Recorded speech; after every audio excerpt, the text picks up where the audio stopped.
Champy's lines of osteosynthesis. Okay, Champy's ideal lines of osteosynthesis. This is one of the most important topic when you are treating mandibular fractures.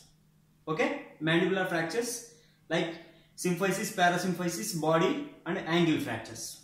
Okay, so by definition, Champy's ideal lines of osteosynthesis are those lines along which the plates and screws must be placed when treating the mandibular fractures to re-establish the normal stress distribution in the mandible. Okay, simply these are the lines along which fixation with the mini plate should be done in mandibular fractures. Okay, the places where we must plate. These are the ideal lines of osteosynthesis. Okay, then coming to the application. Application, as I told earlier, Champy's ideal lines are applicable for only mandibular fractures. That too, mandibular symphysis, parasymphysis, body and angle fractures. There is no Champy's lines for condylar or coronoid fractures and ramus fractures. He said he given lines until angle fractures only. Okay, that too, these lines are applicable when you are fixing mandibular fractures with mini plates. That is semi-rigid monocortical mini plate fixation. These terms are important. Semi-rigid, monocortical and mini plates. Okay, monocortical means the screws will be fixed within the one cortical plate, that is labial cortical plate. There are something called bicortical screws also, bicortical fixation also. That is both plates, labial cortical plate and lingual cortical plate are fixed. But this technique is applicable for semi-rigid monocortical mini plate fixation and for only mandibular fractures. Then rational. Rational means the ideology, the rationale, the reason behind these lines are when the mandible is in function, that is under masticatory load, there are three types of forces which will act on the mandible. Okay, namely the first one is tensional forces, and the second one is compression forces, and the third one is torsional forces. Okay, so under masticatory load, that is when you are chewing or something, when under the masticatory load, these three type of forces will act on the mandible. That is tensional forces, that is they try to appart, they try to stretch the border. These tensional forces will act on the upper border, that means alveolar border.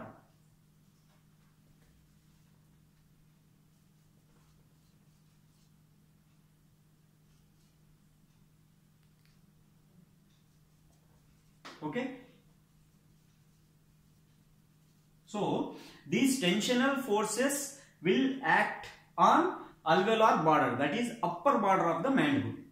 Okay, then compression forces are on the lower border. Okay, these compression forces act on the lower border. And these torsional forces are seen in the only mandibular symphysis and parasymphysis region, that is anterior mandible region only. These tensional and compression forces are seen in every part of the mandible, every subunit of the mandible. But torsional forces are seen in the only symphysis and parasymphysis region only. Torsional means twisting forces. These forces are seen when one side of the mandible is loaded. Say something, this is mandible, okay, this is right side and this is left side. When only left side is loaded or when there is force application on left side only, then the twisting forces, torsional forces will act in the anterior mandible. Okay, so among these three forces, tensional, compressional and torsional forces, these tensional and torsional forces are injurious. Okay, they are harmful. Compression forces, there is no risk. Okay, so in a fractured mandible, when you are trying to fix the mandible, these two forces must be addressed. These two forces must be nullified. Okay, so your plate fixation must be in these force areas. Okay, you are going to address only two type of forces, tensional and torsional forces. These two type of forces must be nullified. Okay, so plate fixation must be done in these two forces area. Okay, so this is the reason. According to this, the ideal lines will include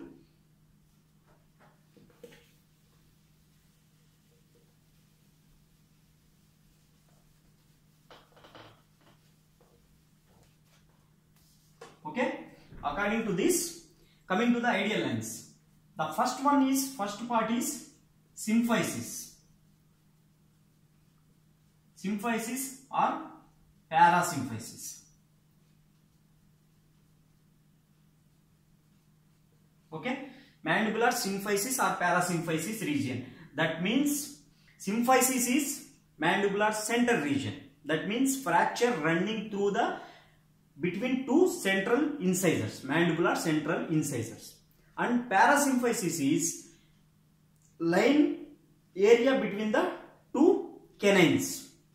Okay, some say it is in between the two mental foramens, but more ideally it is in between the two canines, mandibular canines, or in between or in front of the area from first premolar. Okay, so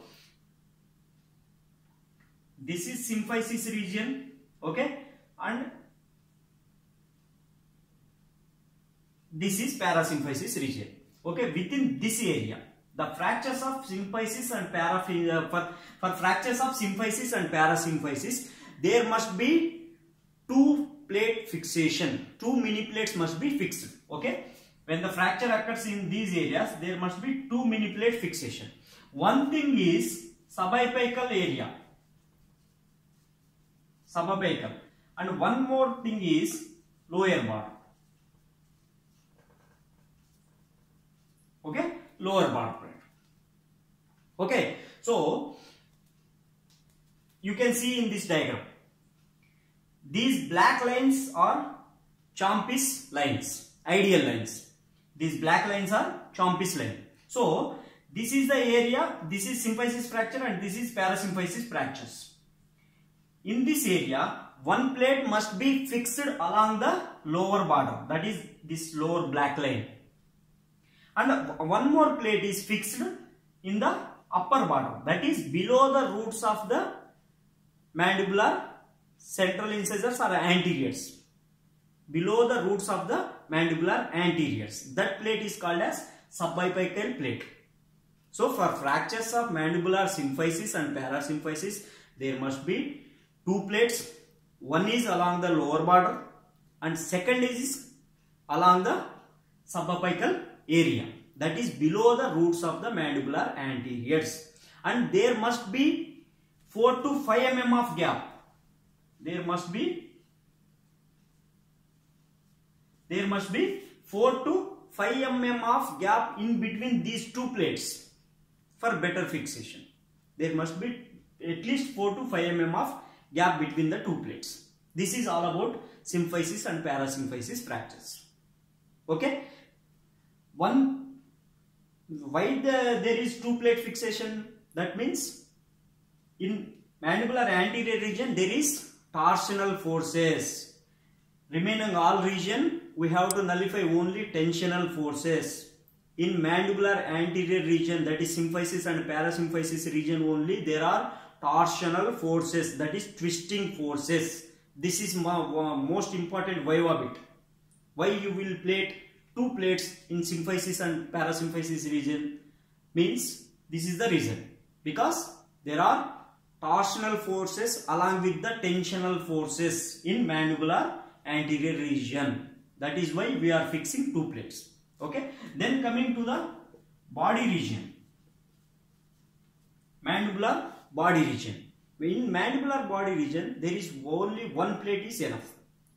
One plate, one mini plate. Usually we will prepare 2 mm plates with 4 hole like that. Okay. So in body region there is only one plate, that is subapical area, because we must plate that we must fix that plate as much upper as possible, that is as much close to the alveolar border as possible, because there is presence of teeth. We must plate below the roots of the teeth. So this one plate is subapical plate. Subapical plate. This is placed below the roots of the teeth and above the inferior alveolar canal. Okay. Say in a body region, say this is the inferior alveolar canal. It is mental foramen. Okay. Here also this red line is inferior alveolar canal. So in body region, plate fixation must be above the inferior alveolar canal and below the roots of the root apices of the teeth. This is most important thing. One plate is enough, that is subapical plate, and the position is above the inferior alveolar canal and below the roots of the teeth. Most important thing. And third thing is in angle region. In angle region also usually one plate is enough, but there are two possible points of fixation. One plate is enough, but this one plate can be fixed at two places. That is, it can be fixed along the external oblique ridge. Okay, along the external oblique ridge, that is this line, upper black line. Okay, this line. Okay, external oblique ridge is the ridge usually behind the third molar region. Okay, so in angle fractures, that one plate can be fixed along the external oblique ridge, or it can be fixed in the lateral surface area. Lateral surface region. That means this line. Okay, this line. So this can be placed along the external oblique ridge, or it can be placed along the lateral surface of the mandible, as much high as possible. Okay, not too close to the lower body, as much high as possible. So in angle region, only one plate is enough, but one plate can be fixed along the external oblique ridge or along the lateral surface. So these are the Champy's lines. Champy's lines of ideal osteosynthesis. Ideal Champy's lines of osteosynthesis. Nothing but these are the lines along which plates must be fixed when treating the mandibular fractures. Okay, that is one important thing. And area wise, symphysis, parasymphysis, two plates. One is subapical and another one is lower border. The reason is important because there are torsional forces along with tensional forces in symphysis and parasymphysis region. And body region, only one plate is enough, that is subapical plate. That means above the inferior alveolar canal, below the roots apices. And angle region, one plate. This can be fixed along the external oblique ridge or lateral surface. This is one short answer or it can be asked in Viva, or it can be asked as a very short answer. Most important in the mandibular fractures, applicable for only mandibular fractures, that too symphysis, parasymphysis, body and angle fractures. There are no Champy's lines for mandibular condylar region or coronoid region and parasymphysis region. Ramus region.